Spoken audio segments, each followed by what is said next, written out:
Welcome to Human Potential at Work, the show where we explore social impact, inclusion, and empowerment of everyone, including persons with disabilities. Get ready to be inspired, hear success stories, and learn tips and principles for bringing out the best in everyone. Hello, everyone. This is Debra Ruh, and this is Human Potential at Work. I'm really excited about my guest. His name is JD, or Johannes, and I'm going to let him introduce himself to you. But we actually met over social media, and we have become. He's just a wonderful man. He's a wonderful man. He is a security expert, so he focuses on cybersecurity, but he's very interested in accessibility and cybersecurity and how all of us can be included. Very, very interested in community. And when I first met him, he had invited me to be in in a Twitter community. And I'm not as active as I used to be because life is too intense, but he's just a really amazing man with a very important voice. He comes from the Netherlands.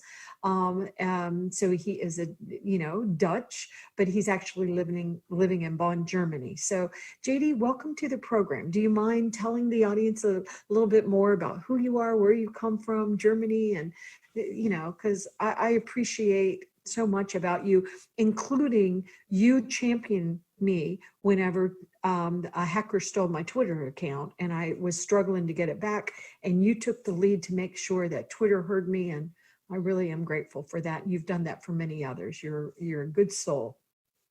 Well, thank you very much for this very kind introduction, Debra. The feeling is completely mutual because you coach me on a personal level when I'm trying to learn what accessibility and inclusion means, and especially what it means when it's not there. Right. And it's just become a very important bridge in my work because I work in the field of cybersecurity, but I focus on the human factor. Because in my view, and I'm very happy that a growing amount of clients start to see that the same, no matter how good the technology is, it's still human beings, people like you and me and all the others who have to work with that, who depend on it. Our society is getting more and more connected, which is great. We have access to things we did not have access to 10 years ago. But what we are lacking is a very transparent policy, industry-wide, in which we all say, yes, we built that technology, and yes, it's our responsibility to make sure that you and you and you, oh, and you as well, and you there back in the room, you too, you can use it, and we make sure that you can use it safe. That is still lacking. We focus on building new things, which is good. We need to slow down every now and then, and we need to focus on, is that a secure technology? What I've learned in all those years that I'm working in this field is that we put as technology providers too much responsibility for the safe usage in the hands of the user. So I love this example of what happened this year. Due to the coronavirus, which is devastating and horrible, Zoom finally got the boom that they deserve because they made a tool which is, they're the champions when it comes to usability. Right. They just forgot two small things. Provide a secure experience for everybody and provide information how you can have that secure experience. Now, there were, of course, experts said, well, you have to go through the settings and you have to do this and you have to do that. And then, well, a big part of it is secure. But that's not the way it's supposed to work. If you make a product like Zoom, which is great, you also owe that responsibility to make sure that that great product with fantastic usability is accessible. Well, they did pretty well compared to others. When it comes to accessibility, they did pretty well. When it comes to security, in the bottom of the league. So they missed one there. And also, they could, even though I like Zoom and we use Zoom, I would like to see them do more. I'd like the captions to be automatically added like it is on several others. Microsoft is added now, and so is Google Chat. I love Zoom, but I wish Zoom would, because what we do, we're committed to accessibility. So we do the video and then we send it to a provider to caption it and do it back. So it's an extra expense for my small business, but I'm not going to put out videos that aren't accessible. So I think it's such a good point that you're bringing up, because it is their responsibility for us to be able to, if you want to sell your product, it should be accessible to all of us.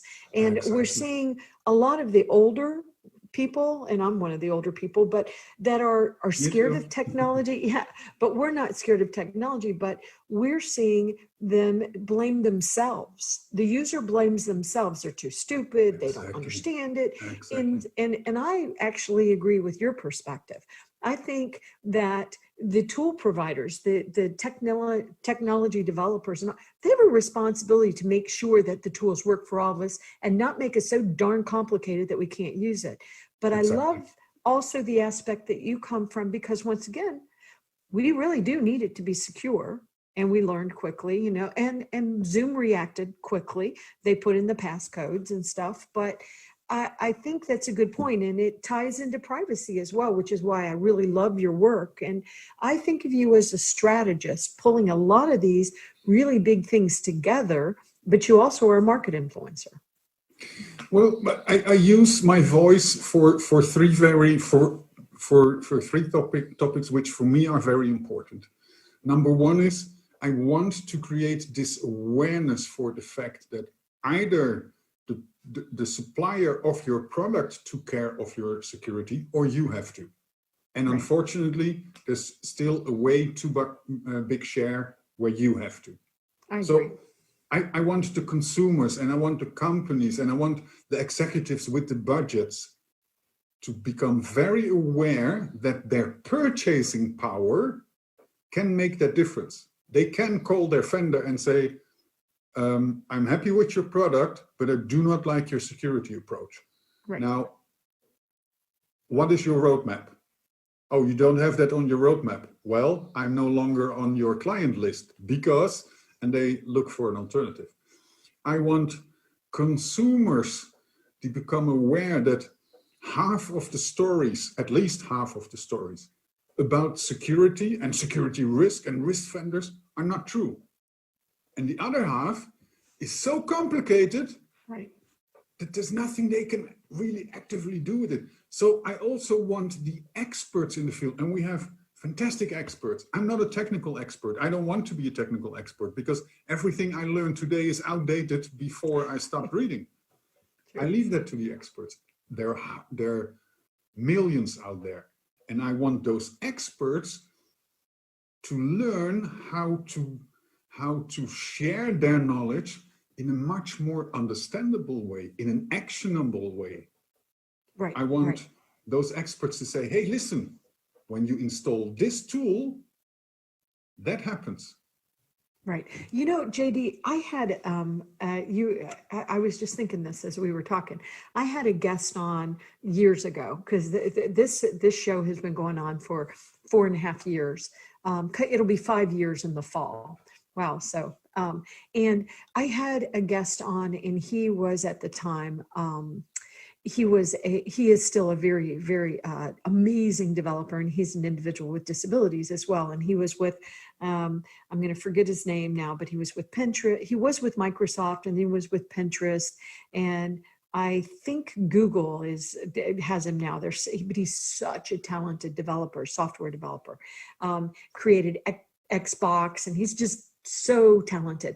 But he said something similar to what you're saying. He feels that designers are dropping the balls. Designers are designing technology that doesn't work for people.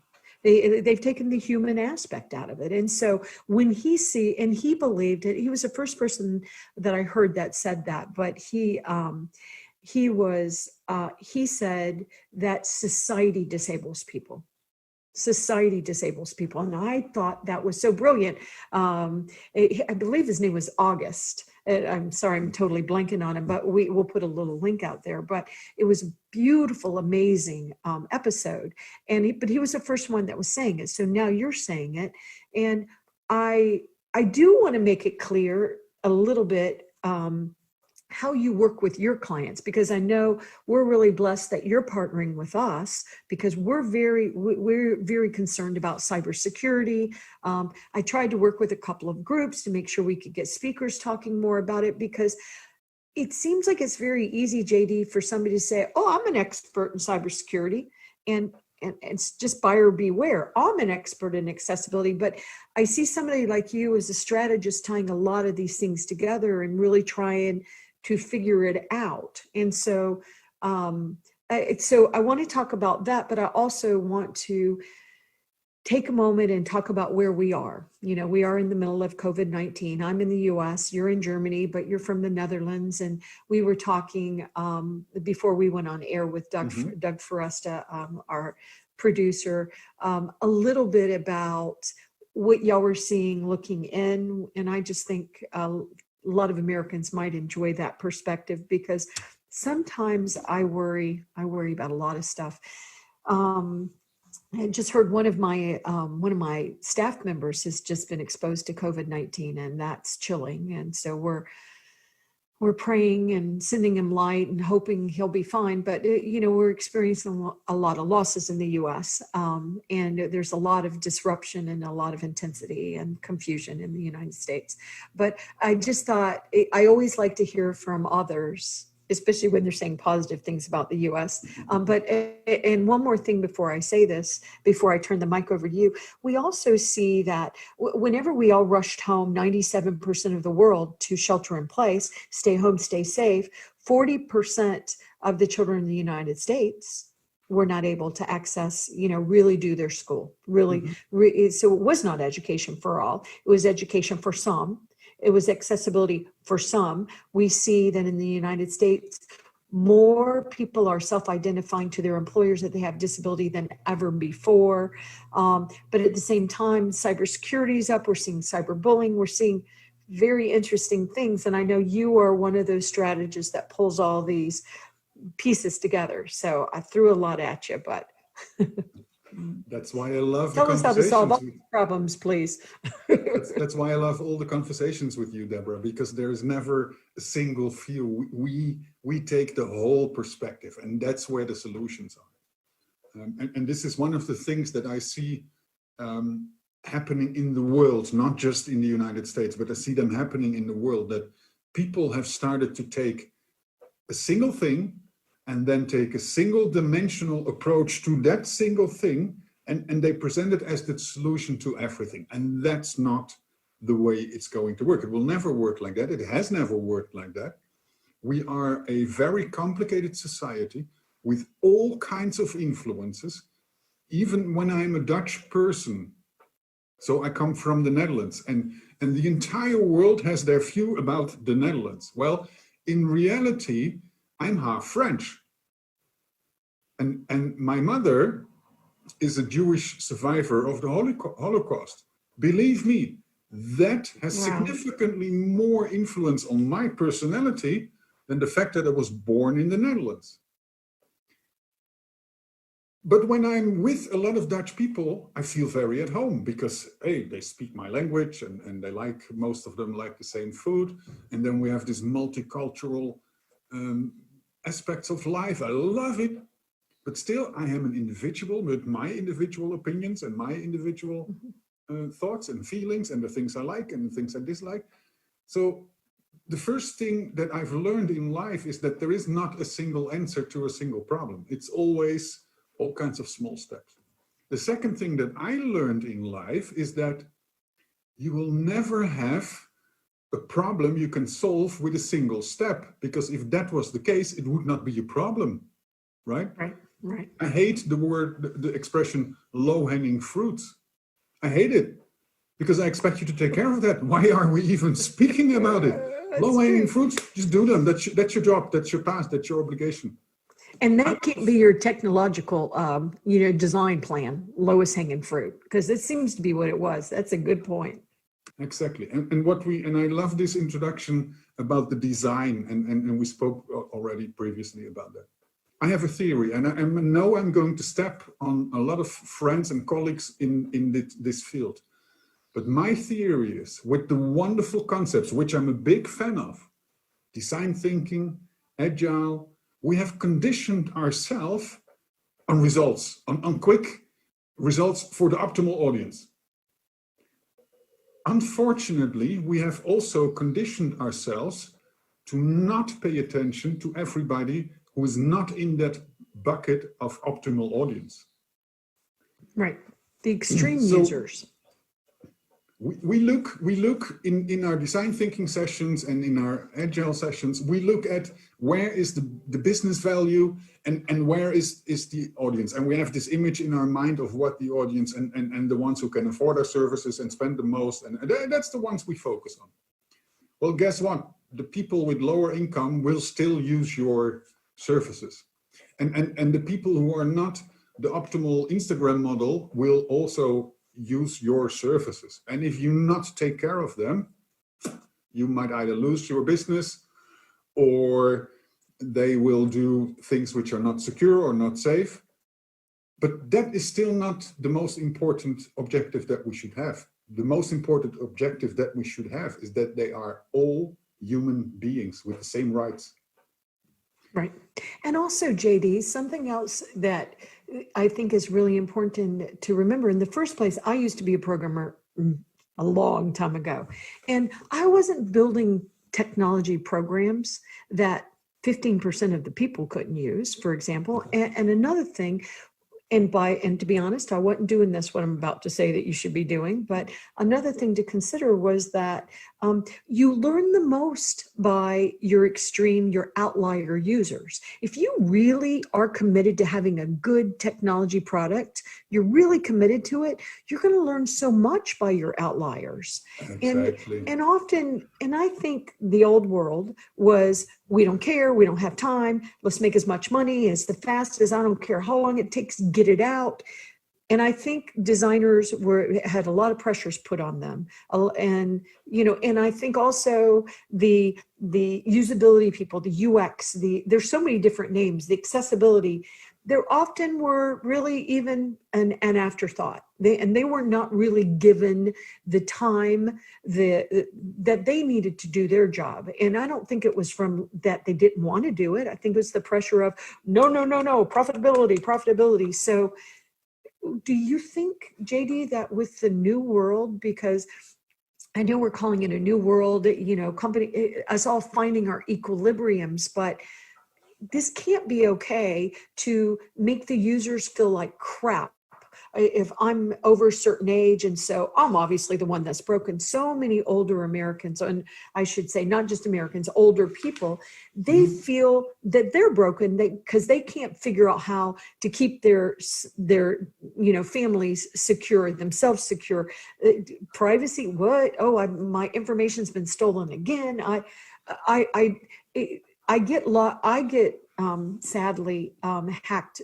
They try to hack me on Twitter a lot, and I think it's because I defend Huawei, and it's not popular to defend a company, but I think it's wrong what's happening to them. So, and I know you do as well. Sometimes you got to do what's right, and I want to be on the right side of history. But in this new world, do you think that technology providers are going to let their designers do the job that they could do if we would bother to care enough to make sure technology is designed for human beings? There are examples where it is happening. You mentioned Twitter, and I use Twitter a lot. I love the platform because it's fast and you can. And one of the things they introduced recently is that you can put an alternate text, a description to a picture. And that's important. And I recently discovered why that is important. Let me explain that. I shared it with you 2 weeks ago. A lovely lady on Twitter made this heartbreaking outcry. Her text was, "My father is blind. His wish is to be able to use the internet without my help. Not a single day." Yeah. So JD, you can use the internet, but I got to help you use it. Okay. So, yeah. So I took that as because what I always try to do when possible, I try to make things personal for myself to help me understand. It's not that I then claim that I'm an expert, it's just I'm trying to understand.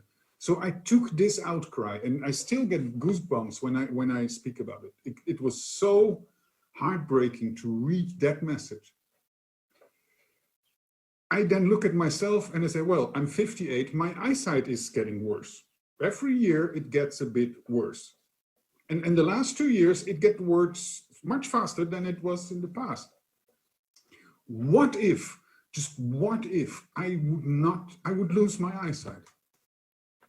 Well, my first responses are, of course, oh, I could not see my kids. That's horrible. I could not read. I read so much. Reading is part of my research.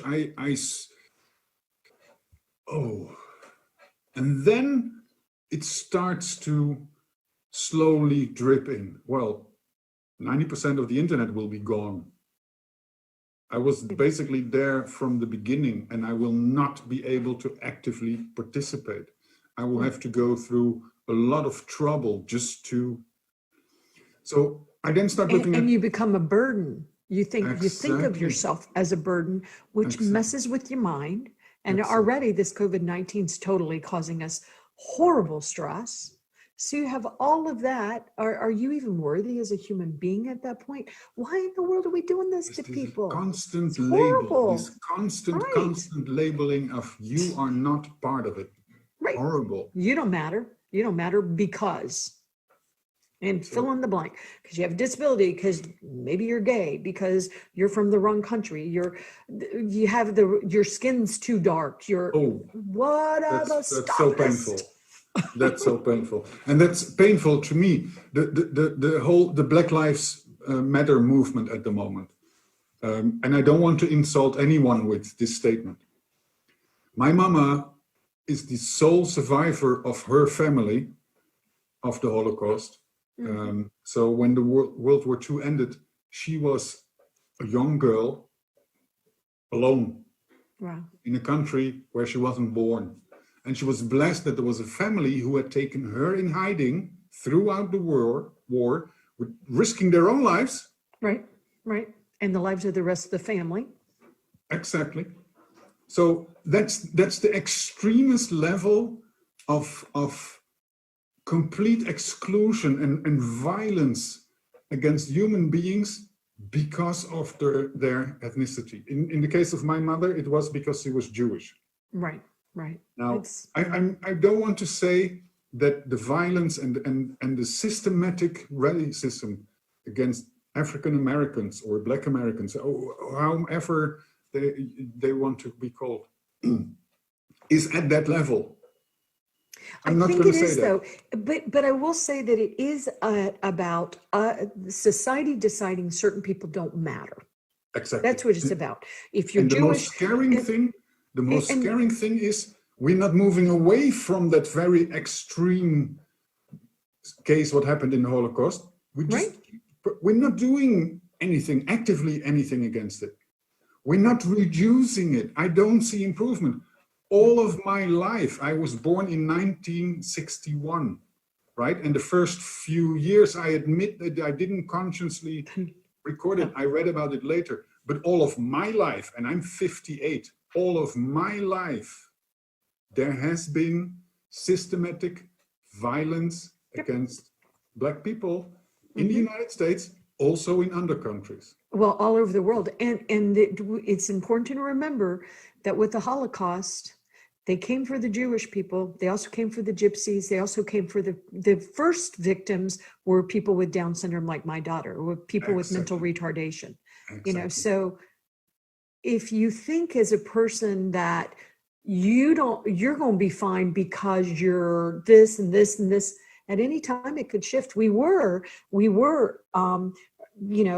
doing violence on Muslim Americans, and now it's Chinese Americans, even though we don't really understand who's Chinese. So Asian Americans, because in the Black Lives Matter, we've been, so I believe what we're walking right now is an opportunity to value human beings and let people be who they are and really celebrate our differences. But also, as we're having this very important conversation, technology is a great equalizer.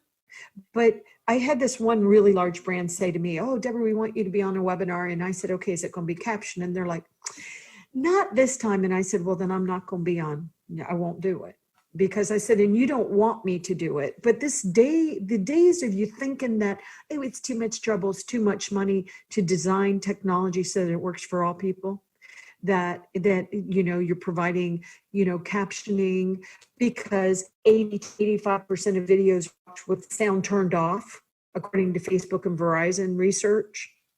So what do we do with that, JD? How do we convince the world that this way doesn't work anymore? This doesn't work anymore. We need to value humanity and let technology enhance humanity, our experiences. That is exactly the point. Technology is there to make our lives better. And with our lives, I mean all of us. And I mean, right. I'm looking forward to 5G, but stop bothering me with how it's going to save humanity, because go to any so-called third world country and show me how many people can afford that expensive mobile device, that very expensive monthly subscription, plus the infrastructure that is required. So it's once again a fantastic technology focused on who can afford it. And then right. we see and also the politics, the 5G is going to kill us. It's going to, that's confusing to me, all that too, but yeah. But there is another part.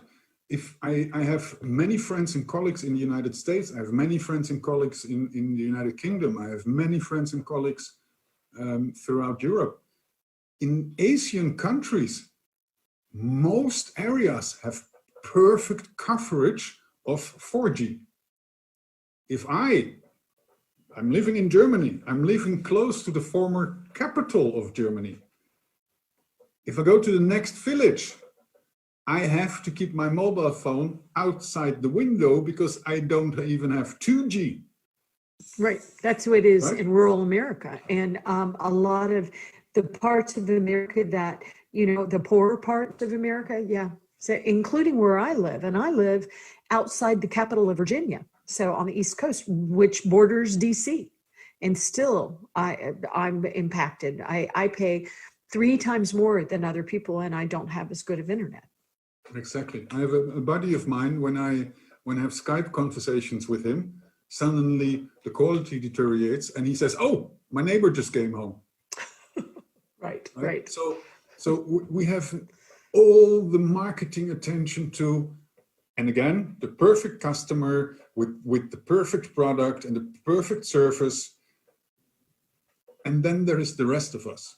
What I want, and I see Huawei doing that by saying, "Oh, we're going to do a lot for accessibility." And well, I must be honest, they got balls by bringing you on board to be their advocate for accessibility, because they know that you also talk to them and not just to the audience.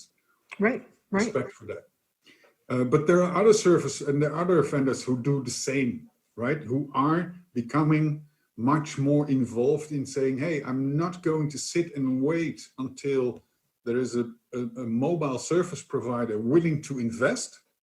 No, I am going to make that investment. I am going to provide services in an area where it is currently not available. Neither the local service provider nor the consumers would be willing or able to make that investment. I'm going to do that." That is a good development. I agree. And also, JD, don't you think, and this is one reason why I have, first of all, when Huawei first contacted me, I did a lot of research to see what's going on between the US and Huawei, just as a good American citizen. And what I found was very troubling to me. I felt like they were being bullied, and there was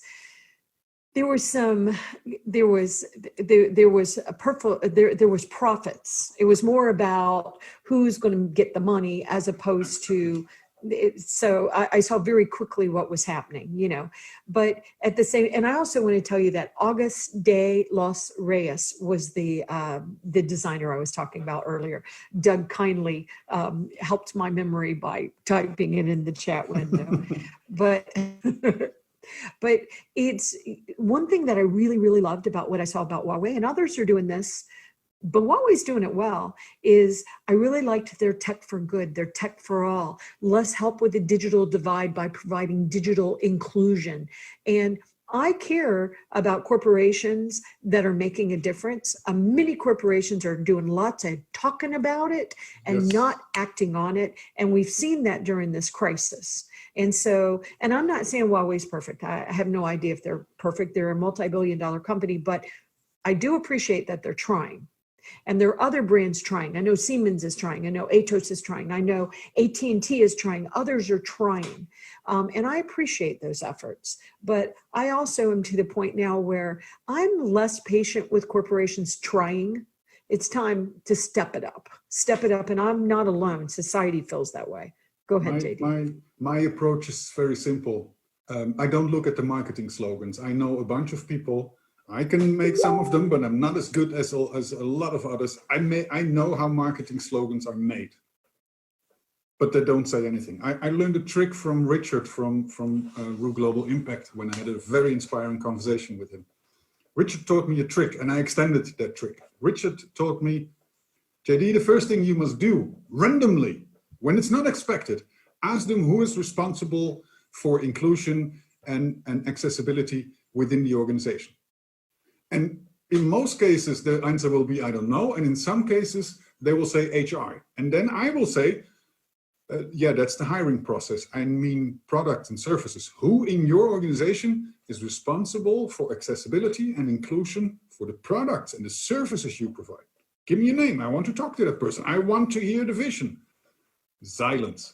And then a few minutes later, randomly, when it's not expected, I pinch back. That's my extension of the trick. I ask them what the budget is for this year. What is your budget? How much from your bottom line is allocated for inclusion, accessibility? Right. Now, I did exactly the same when Huawei approached me and said, because they saw a few interviews with me about my view on security and my view on what is happening in the market and security being abused as reason for political agenda. Right, right. Well said, well said. And they approached me and said, would you like to express, and we're not going to take influence on the content, but would you like to write down what your thoughts on these are? What are your findings? I did research as well. I looked at the security profile, and I looked at the company. And I looked at what are they actually doing with the money that they make, right? The first thing I saw is, wait, they got Debra Ruh to say, okay, I'm willing to be your advocate for accessibility, and I'm willing to be your advocate for inclusion. Well, knowing you and how much I respect you, that already takes away a lot of my worries.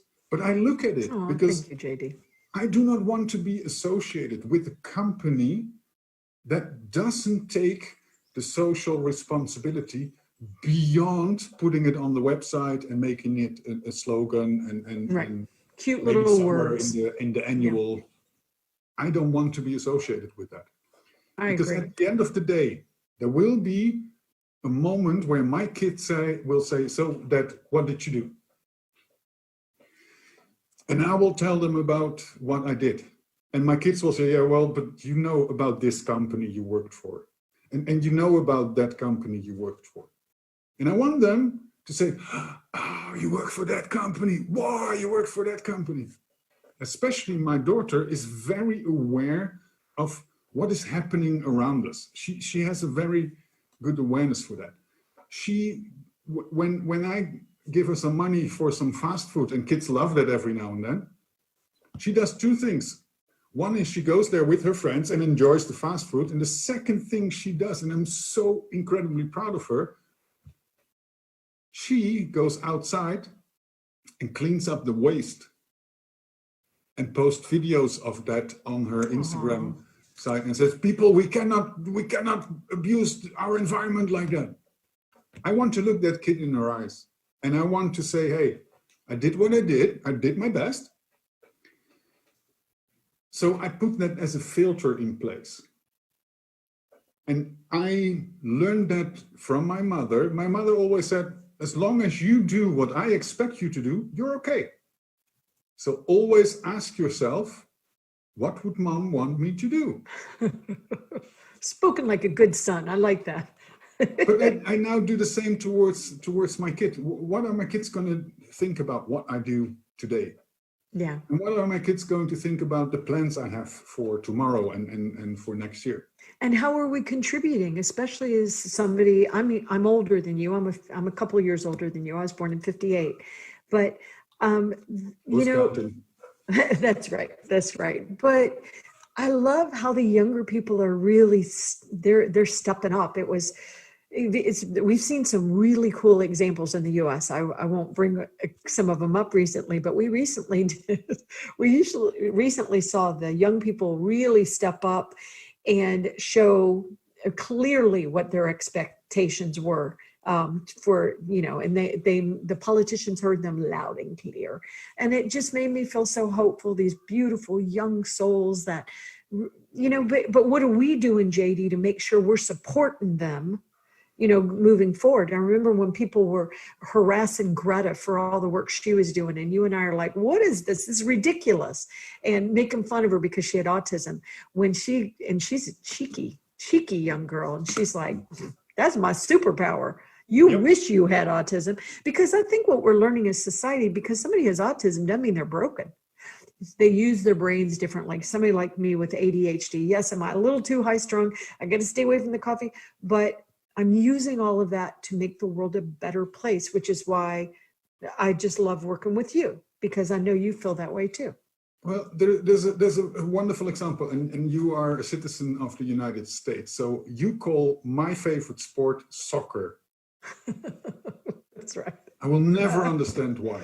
I don't understand. Why do we, with our metrics and miles, it's so confusing. Why do we do things different from everybody else? It's so confusing when you go outside the US. But does that make us different people? Does that make either one of us less or better than the other? You're just wrong about it. Y'all should change your soccer to the football. No, it's the opposite. My theory is that you guys call it football because you need protective gear to play rugby. But that's just my thought. Oh, that is so true. Isn't it? That is so true. That is so true. The thing is, there's so many small things which have zero influence, in which we are different as nations, as people, as countries, as communities, and religion and color and ethnicity. There's so much that is different. And those differences are the reason why we have a good life. Because, and I posted this a year ago after my thrilling conversation with Richard. And during this conversation, I came up with, and I told Richard that, and he said, I'm so glad that you understood what we discussed. I said, Richard, this means to me, and I'm now translating that in my mind for leadership. I do not hire 20 violin players, give them the same sheet of music, and expect an orchestra. That's not the way life works. Oh, that is a good analogy. Good analogy. Some violins, and I got this, and I got that, and their own interpretations. And then I get the director of the orchestra.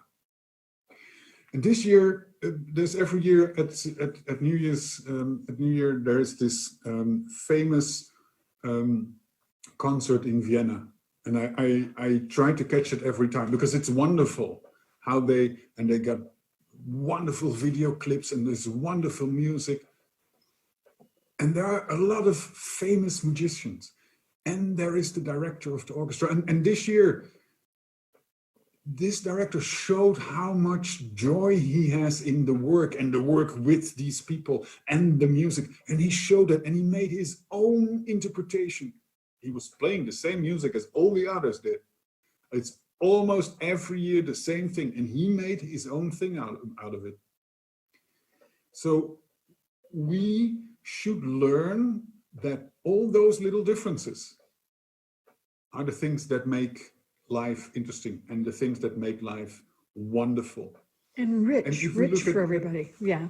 at Greta, Hey, JD, I know that we're coming up on the end of we have about 5 minutes, and I want to make sure that the audience knows how to find you. They know how to follow you. They know how to, and you can always come to us because we're really proud to partner with them, and we're going to do some exciting things together. But tell the audience, how to find you on social media. And also, and I want to give you the last words too, but you're also a community manager because you've actually pulled so many people together on Twitter, helping them and supporting what they're doing. And it might seem trivial, but it's not. It's actually a very powerful group that you've created.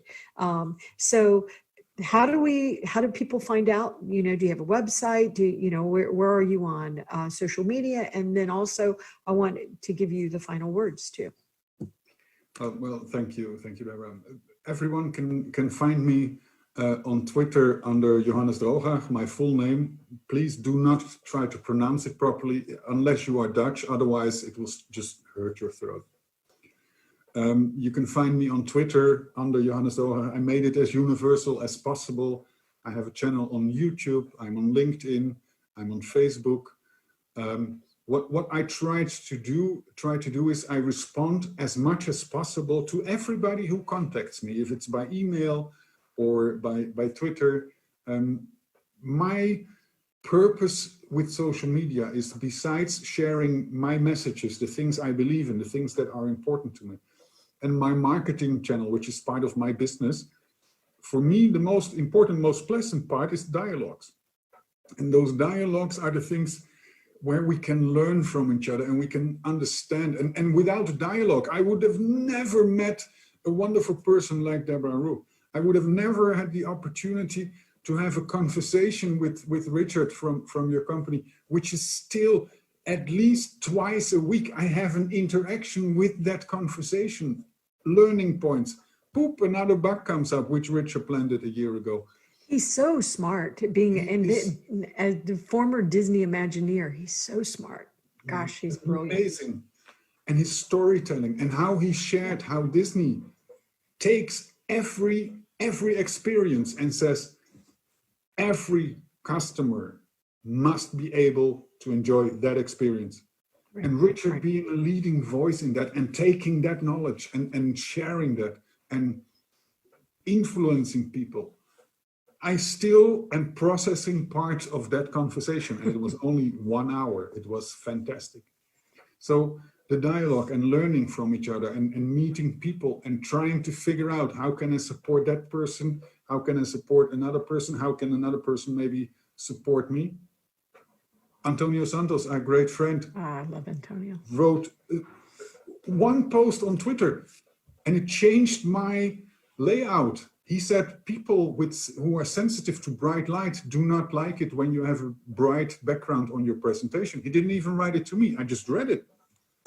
And I thought, Antonio, so I wrote him, how much is it? How important is it?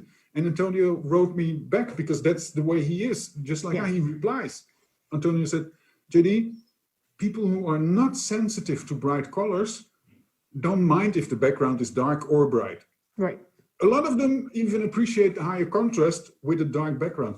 But there is some, and I forgot the number, but he said, there is a percentage of people who are sensitive to bright light. I can relate to that because I am extremely sensitive to blue light. If there's blue, bright blue, boy, and I love the color blue. I'm sensitive to the color. So he motivated me to change my presentation layouts, to just flip it. And afterwards I said, hey, it actually looks better. I like it. I do this, this very dark bluish, gray bluish background with white text. The contrast is fantastic. I learned something with a simple post. Every time I make a presentation, I think about that message from Antonio, because he made me aware, and it's one little change. And I am helping. I don't care if it's only one person who is now not irritated by the bright backlight. Right. Background. It was enough. I'm JD, happy. before we go, do you have a website? I have my website, johannesdrooghaag.com. All right. I do storytelling on jdpublishing.com. Yes. That's I'm my very cool thing. interested in JD Publishing. I think that was really cool that you did that. I After love putting it. new Thank books you. out. So what I'll do is, because he does have a difficult name to spell and everything, so we'll make sure that in the links and stuff, we'll make sure that we're tagging him and we're putting it out on the website so y'all can get to him. But I just am very impressed with you, JD. Thank you for everything you're doing. You're so gracious. You're giving everybody else credit, but you actually have done amazing things and is, a very important strategist and market influencer and community builder. So I know your daughters are proud of you, and we sure appreciate you being on the show today. So Thank you. let's continue Thank the you very much. conversation and let's make the world a better place together. So thank you, Step by JD, and step. stay safe in Germany. Stay safe in the Okay. States, please, Debra. Yeah. Bye, everyone.